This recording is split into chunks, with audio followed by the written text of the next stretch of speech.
The sky burned orange and red as explosions lit up the horizon.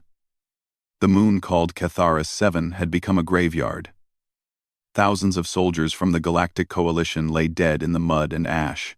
The battle against the Vecnar swarm had been lost, and now the survivors were running away as fast as they could. Transport ships lifted off from the ground one after another. Their engines screamed as they climbed into the smoke-filled sky. Soldiers pushed and shoved to get on board. Officers shouted orders that nobody followed. Fear had taken over. The only thing that mattered now was escape. In the middle of all this chaos, a creature lay dying in a crater. It was a Volrath, a war beast created by the Threxian species to fight their battles. This one was called K9 Gamma by its masters. It had no real name because the Threxians did not believe weapons needed names. The Volrath was massive. It stood 7 feet tall at the shoulder when healthy. It had 6 powerful legs built for running and fighting. Its body was covered in thick armored plates that could stop most weapons. Its eyes glowed a soft blue color, showing the intelligence that lived behind them.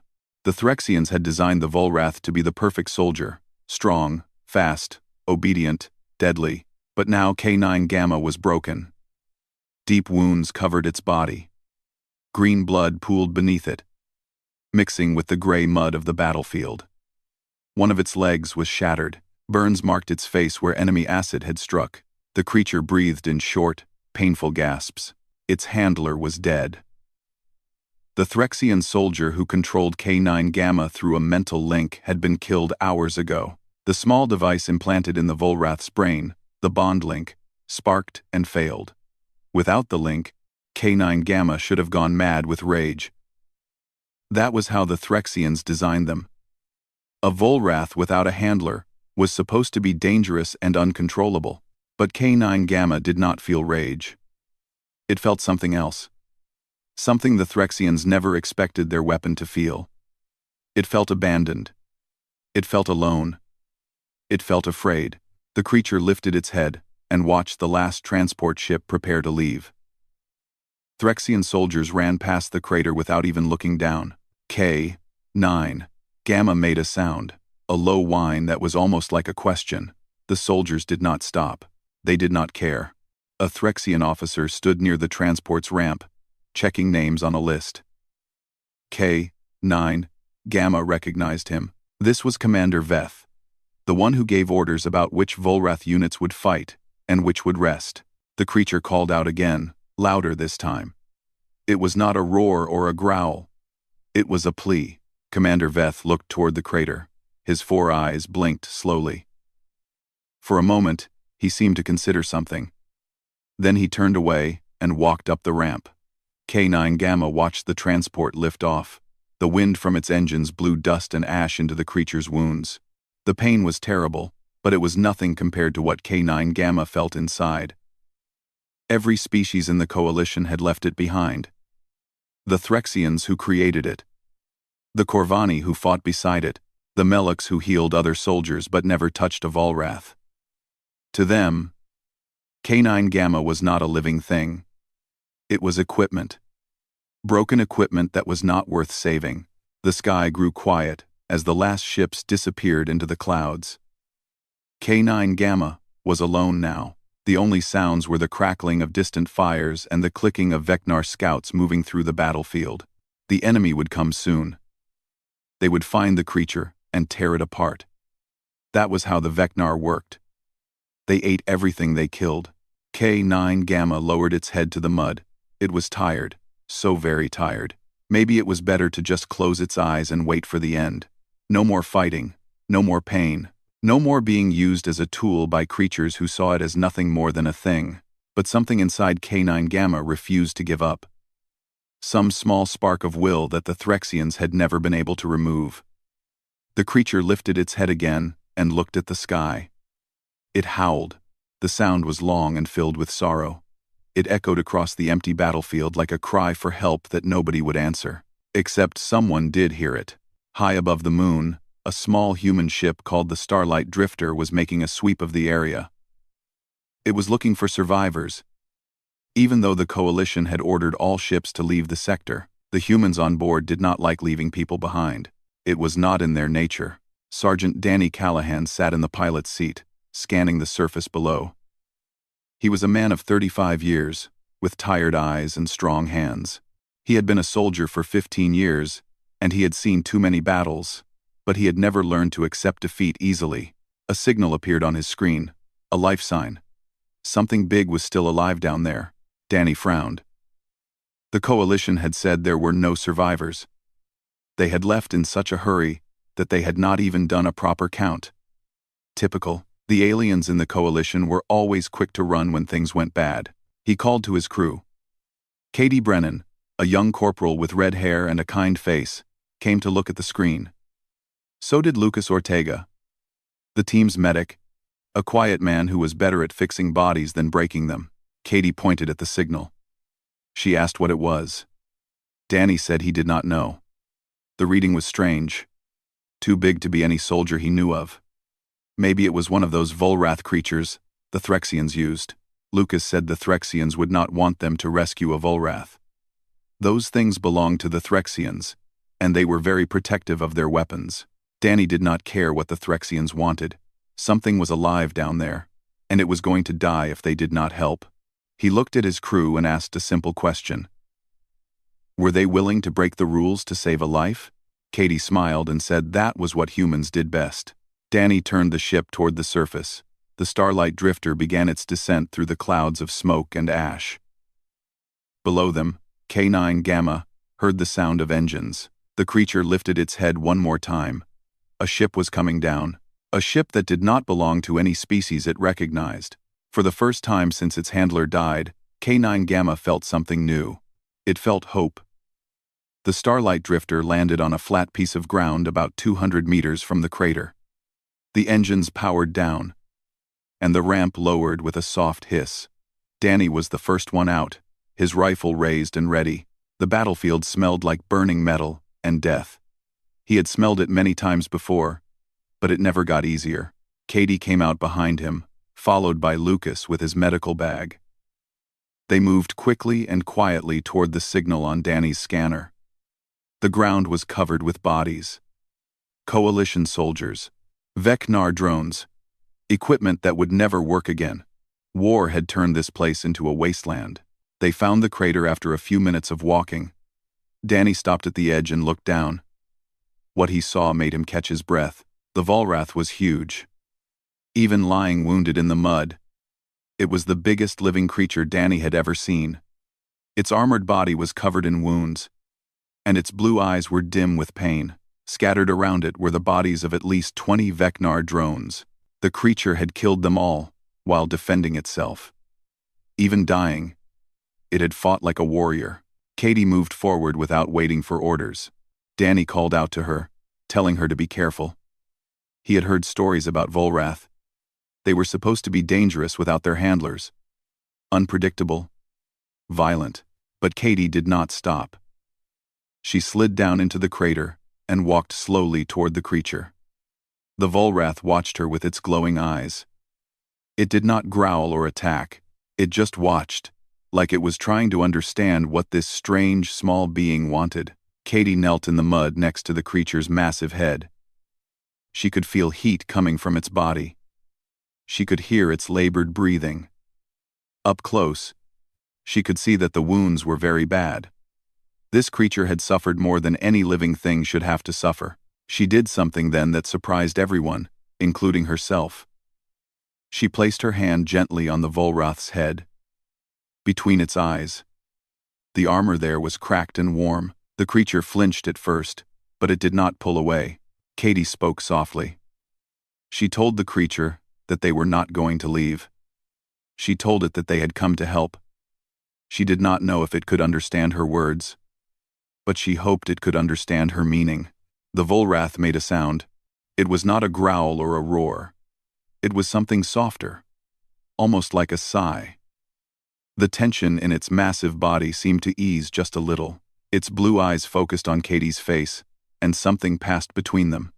Something that had no words. Lucas came down into the crater with his medical supplies. He looked at the creature with wide eyes. He had never treated anything this big before. He was not even sure where to start. But he was a medic, and there was a patient that needed help. That was all that mattered. He began working on the worst wounds first. The Volrath flinched when he touched the injuries, but it did not attack. Katie stayed close, keeping her hand on the creature's head, talking to it in a calm and gentle voice.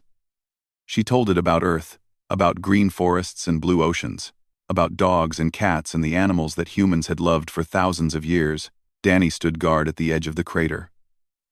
He kept his eyes on the horizon, watching for Vecnar scouts. They would come eventually. The enemy always came back to check on the dead. He hoped his team would be gone before that happened. After 20 minutes, Lucas said he had done everything he could in the field. The creature needed better treatment. It needed a proper medical bay with real equipment. But at least it would not die in the next hour. The problem was getting the Volrath to the ship. The creature was too big to carry, and one of its legs was badly broken. It would have to walk, at least partially. Danny did not think that was possible, but Katie had other ideas. She stood up and looked at the Volrath. She told it that they needed to move. She pointed toward the ship and said they would help it get there. The creature would have to try to walk. The Volrath looked at her for a long moment. Then, slowly, it began to move. It shifted its weight onto its good legs and pushed itself up from the mud. The effort clearly caused great pain. The creature made a sound like a groan, but it did not stop. It stood on 5 legs, holding the broken one off the ground, and took a step toward the ship. Katie walked beside it. She kept her hand on its shoulder, guiding it forward. Lucas walked on the other side, ready to help if the creature stumbled. Danny moved ahead, scouting the path and clearing debris. They were halfway to the ship when Danny saw movement in the distance. Vecnar. A scouting party of about 15 drones, moving toward the crater where the Volrath had been. In a few minutes, they would see the rescue team. Danny told his crew to move faster. The Volrath tried to increase its pace, but its wounds made it difficult. Green blood dripped from its body, leaving a trail in the mud. The Vecnar spotted them. The drones let out high-pitched screams and began running toward the group. They were fast. Faster than any human could run. Danny dropped to one knee and opened fire. His rifle cracked again and again, dropping drones with each shot. But there were too many, and they were too fast.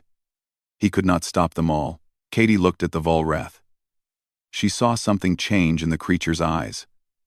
The dim blue glow became brighter. The pain seemed to fade, replaced by something harder. The creature turned toward the approaching enemy and let out a roar that shook the air.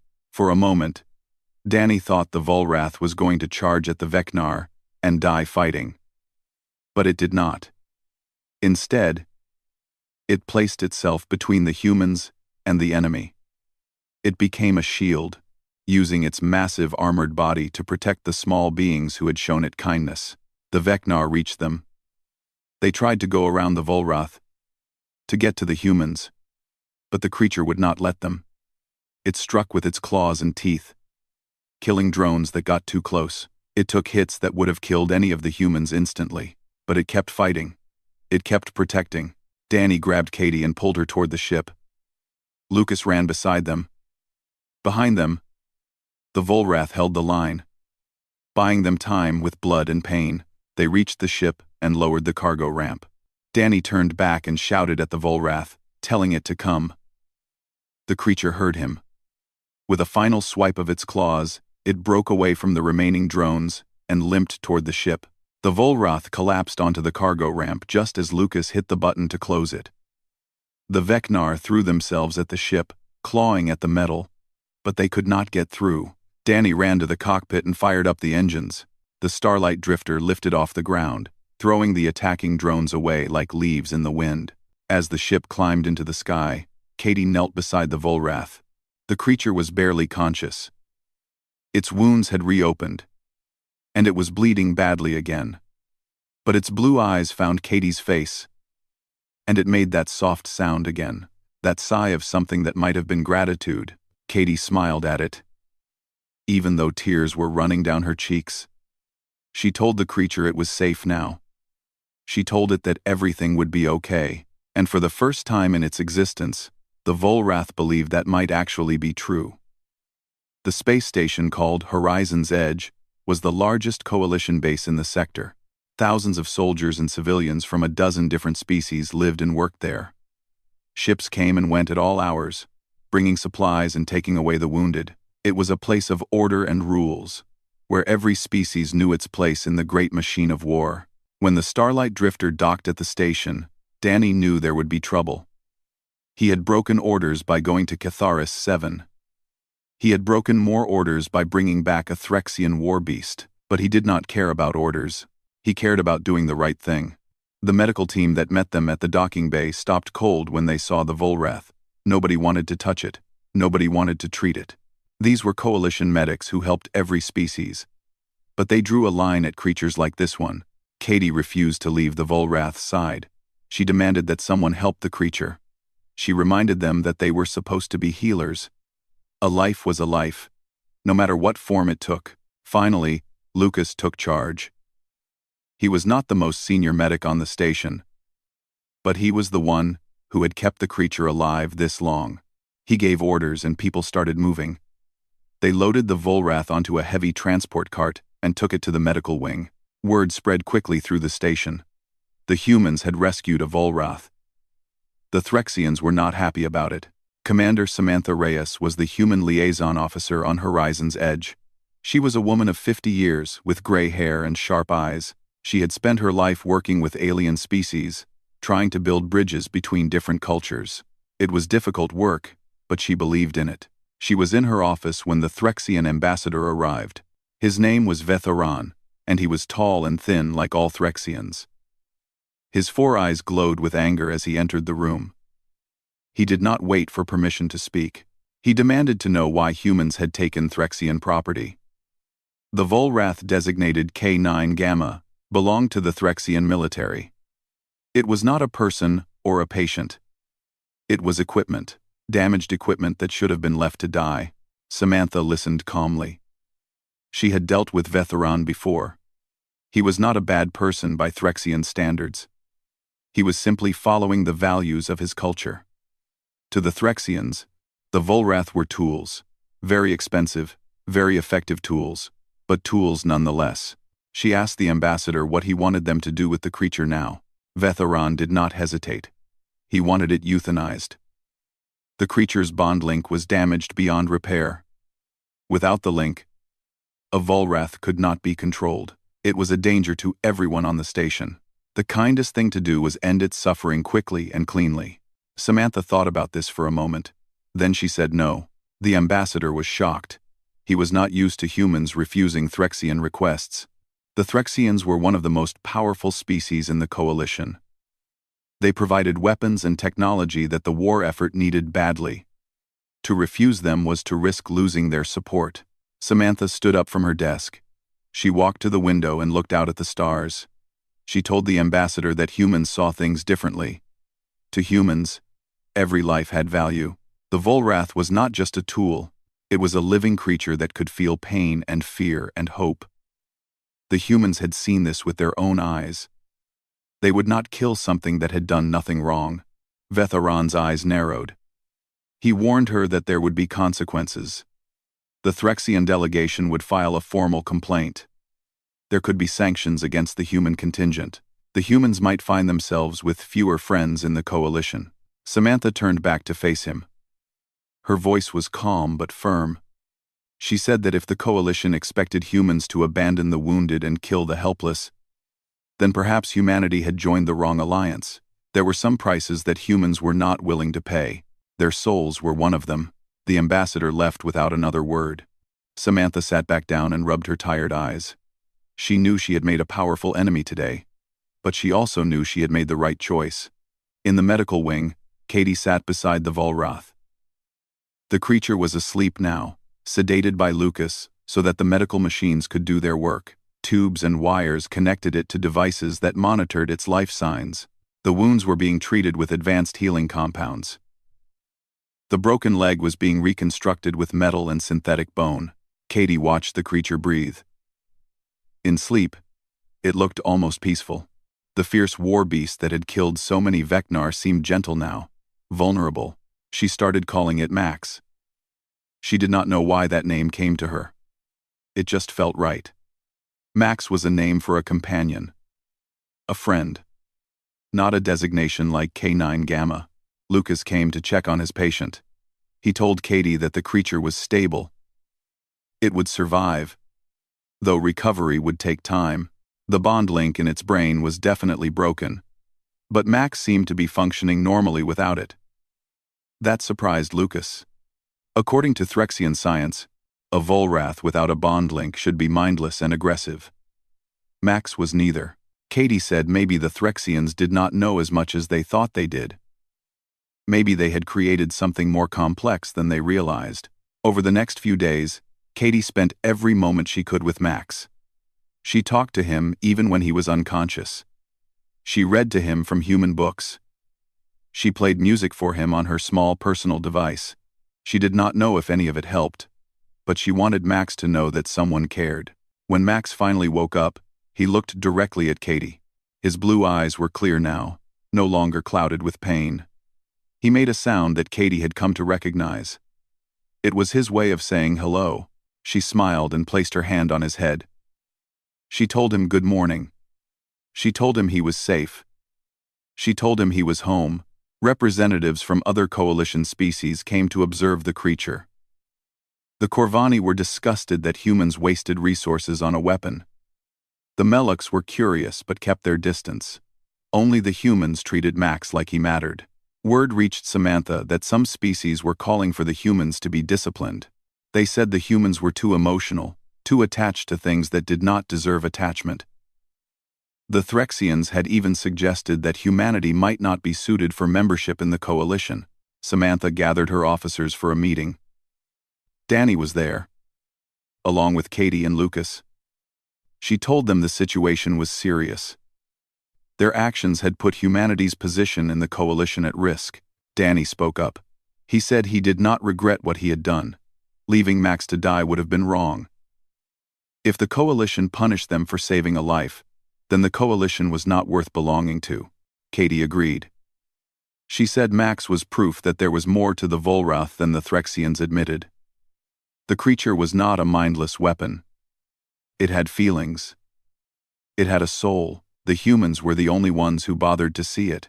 Samantha listened to her people. She saw the fire in their eyes. These were not soldiers who would back down. These were humans who believed in something bigger than politics. She made her decision. The humans would protect Max no matter what it cost. They would show the galaxy what humanity truly valued. Little did any of them know that soon they would have a chance to prove it. The attack came without warning. One moment, the station was calm and quiet. The next moment, alarms were screaming and the walls were shaking. The Vecnar had found Horizon's edge. Nobody knew how. The station's location was supposed to be secret. But the insectoid swarm had a way of finding things that others wanted to hide. They had brought a fleet of ships, and they were tearing through the station's defenses like paper. Danny was in the mess hall when the first explosion hit. He grabbed his weapon and ran toward the command center. All around him, soldiers were doing the same. The corridors were filled with people running and shouting. The station's shields failed after only 10 minutes. Enemy boarding pods slammed into the hull, punching through metal and releasing waves of Vecnar warriors. The creatures poured into the station, killing everything they found. Their screams echoed through the hallways like the sounds of nightmares. Danny reached the command center and found it in chaos. Officers were trying to coordinate a defense, but the attack was too fast and too fierce. The Vecnar were everywhere. Someone told Danny that multiple sections had been breached. The enemy was heading toward the medical wing. Danny's blood went cold. Katie was there. Lucas was there. Max was there. He gathered every soldier he could find and led them toward the medical wing. They fought through corridors filled with smoke and bodies. The Vecnar were hard to kill. Their bodies were covered in hard shells, and they could take several shots before going down. But Danny and his team kept pushing forward. In the medical wing, Katie had barricaded the main doors. She was not alone. 15 wounded soldiers lay on beds and cots behind her. None of them could fight. None of them could run. They were depending on her to protect them. Lucas was doing what he could to help. He had found a weapon somewhere and was guarding a side entrance. But he was a medic, not a soldier. His hands shook as he aimed at the door. Max was awake and alert. The Volrath had heard the alarms and the explosions. Something old and powerful had stirred inside him. His eyes glowed bright blue as he watched the barricaded doors. He knew what was coming. The first Vecnar broke through a ventilation shaft. It dropped from the ceiling and lunged at one of the wounded soldiers. Before it could reach its target, Max was there. The Volrath's jaws closed around the creature's body and threw it across the room. It did not get up again. More Vecnar came through the shaft. Max killed them one by one, moving faster than anything his size should be able to move. His wounds had not fully healed, but he ignored the pain. There were humans to protect. That was all that mattered. Katie fought beside him. She fired her small sidearm at any enemy that got past Max. Her shots were accurate, and she brought down several drones. But there were too many. They just kept coming. The main doors started to buckle. The Vecnar on the other side were using some kind of acid to melt through the metal. In a few minutes, they would break through. When that happened, everyone in the medical wing would die. Lucas shouted that they needed to retreat. There was a back passage that led to the escape pods. They could save some of the wounded if they moved now. Katie looked at Max. She could not carry all the wounded, and neither could Lucas. They would have to leave some behind. That was not something Katie was willing to do. Max seemed to understand the situation. He looked at Katie with those glowing blue eyes, and something passed between them. A silent conversation, a shared decision. The Volrath moved toward the main doors. He positioned himself directly in front of them, creating a wall of armored flesh and bone. When the doors failed, he would be the first thing the enemy saw. Katie screamed at him to come back. She told him he would die. Max looked at her one last time. He made that soft sound, that sigh of affection. Then he turned to face the doors. The metal gave way with a terrible scream. Vecnar warriors poured through the opening like water through a broken dam. There were dozens of them, maybe more. Their screams filled the air as they charged toward their prey. Max met them head-on. He fought like nothing Katie had ever seen. His claws tore through armored shells. His jaws crushed bodies. He took hit after hit. Wounds opening on his body. Green blood spraying across the floor. But he did not fall. He did not retreat. He held the doorway alone, refusing to let a single enemy pass. Katie grabbed the wounded and started pulling them toward the back passage. Lucas helped her, moving as fast as they could. Behind them, the sounds of Max's battle echoed through the medical wing. Each roar, each impact, each scream bought them more time. Danny and his team arrived from the other direction. They came through a side corridor and found Max fighting an army. Danny had never seen anything like it. The Volrath was covered in wounds, but it was still fighting, still protecting. The soldiers opened fire on the Vecnar from behind. Caught between Max and Danny's team, the enemy drones began to fall. One by one, they were cut down until the last one dropped to the floor and stopped moving. The sudden silence was almost as shocking as the noise had been. Max stood in the doorway, surrounded by the bodies of his enemies. His legs trembled. His breath came in short, painful gasps. The light in his eyes began to dim, then he collapsed. Katie ran to him. She dropped to her knees beside his massive body and put her hands on his face. His eyes were barely open. His breathing was shallow. The wounds were too many and too deep. She begged him to stay. She told him he could not leave her. She told him he was her friend, her partner, her family. Max looked at her. That soft light still flickered in his eyes. He made one last sound, a low rumble that might have been her name if he could speak.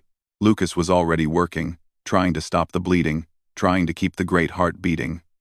Medics arrived and joined him. They worked with desperate speed, fighting death the same way Max had fought the Vecnar. Danny stood nearby, watching. His face was hard, but his eyes were wet. He had seen many soldiers fall in his years of service, but he had never seen anyone fight like Max had fought. Not for glory, or orders, or duty, just for love. The battle for Horizon's Edge continued for another 3 hours. But the tide had turned. The Vecnar advance was stopped, and reinforcements arrived to push them back. By morning, the enemy fleet was retreating, and the station was saved. But none of that mattered to Katie. She sat in the medical wing, holding Max's paw, waiting to see if her friend would live or die. 3 days passed before Max opened his eyes again. 3 days of surgeries and treatments, and machines working to keep his great body alive. 3 days of Katie sitting by his side, refusing to leave even when others told her to rest. When he finally woke, the first thing Max saw was Katie's face. She was asleep in a chair next to his bed, her head resting on her arms. Her red hair was messy and unwashed. Dark circles marked the skin under her eyes. She had stayed with him through everything. Max made a soft sound, that familiar sigh that had become his way of speaking to her. Katie woke instantly. When she saw his eyes open, she burst into tears. But they were happy tears. Relief and joy poured out of her as she threw her arms around his massive neck. She told him he was the bravest creature she had ever known. She told him she loved him. She told him he was never allowed to scare her like that again. Max rumbled deep in his chest. It was the closest thing to a laugh that a Volrath could make. News of what happened spread through the station and beyond. Everyone heard about the war beast that had held a doorway against an army of Vecnar. Everyone heard about how it had protected wounded humans at the cost of its own blood. The story was told in mess halls and barracks, on ships and stations throughout Coalition space. The Threxian ambassador came to see Samantha again. Vetheran looked different this time. The anger was gone from his 4 eyes. Something else had taken its place. Something like confusion. He asked her to explain what had happened. How did a Volrath function without a bond link? How did it fight with discipline and purpose instead of mindless rage? How did it choose to protect humans it had no connection to? Samantha chose her words carefully. She said that maybe the Threxians had been wrong about the Volrath. Maybe these creatures were more than just weapons. They had minds that could think, hearts that could feel, souls that could love. The Threxians had designed the Volrath to be perfect soldiers, but they had never stopped to ask what else the Volrath might become. They had never given them a chance to be anything more than tools. The humans had looked at Max and seen a living being worthy of kindness. That kindness had woken something inside him that the bond link had always suppressed. Vetheran was silent for a long time. Then he said something that surprised Samantha. He said the Threxian delegation was withdrawing its demand for the creature's death. Whatever Max was now, he had proven his value in battle. More importantly, he had shown courage that even the Threxians had to respect. It was not an apology. Threxians did not apologize, but it was something close. Other species began to take notice. The Corvani sent representatives to observe Max. The Meleks asked questions about how the humans had formed a bond with him. Even species that had looked down on humanity started to see them differently. These small, soft creatures had done something that none of them would have tried. They had found value in something everyone else had thrown away. Samantha held a ceremony in the main hall of the station.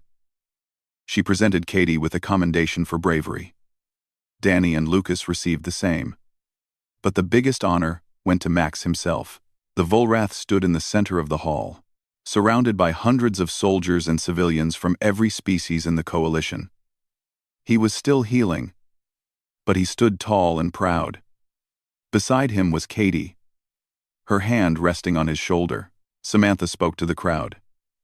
She said that Max had earned something no Volrath had ever received before. He had earned a name, a home, and a family. From this day forward, he would be recognized as a member of the human contingent. He would serve not as a weapon but as a partner. And he would be treated with the dignity that every living being deserved. Katie was officially assigned to Max, though she still refused to call herself his handler. That word meant ownership. It meant control. She called herself his partner, his friend, his sister. Max seemed to understand. When she spoke to him, his eyes followed her with complete trust. The days turned into weeks. Max grew stronger. His wounds healed into scars that marked his armored hide.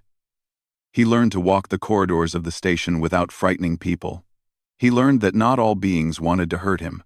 He learned what it meant to be cared for. One evening, Katie took Max to the observation deck. It was a large room with windows that looked out at the stars. Ships came and went in the distance, tiny lights moving against the endless dark. They stood together in silence, watching the universe go by. Max's massive body radiated warmth.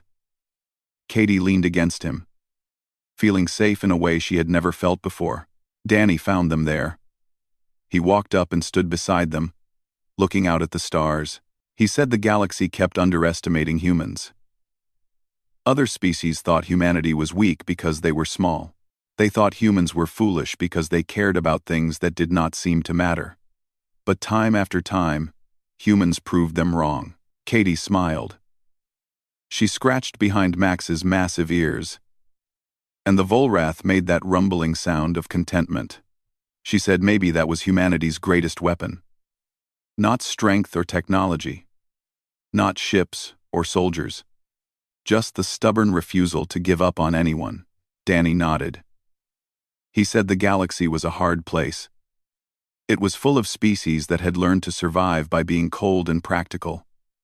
They had forgotten that there was another way. A way that valued compassion over efficiency. A way that saw potential in the broken and the abandoned. Humans had not forgotten. They carried that lesson with them from their home world. Earth had been a hard place too. Once. Full of creatures that fought and killed and took what they needed. But somewhere along the way, humans had learned to be kind.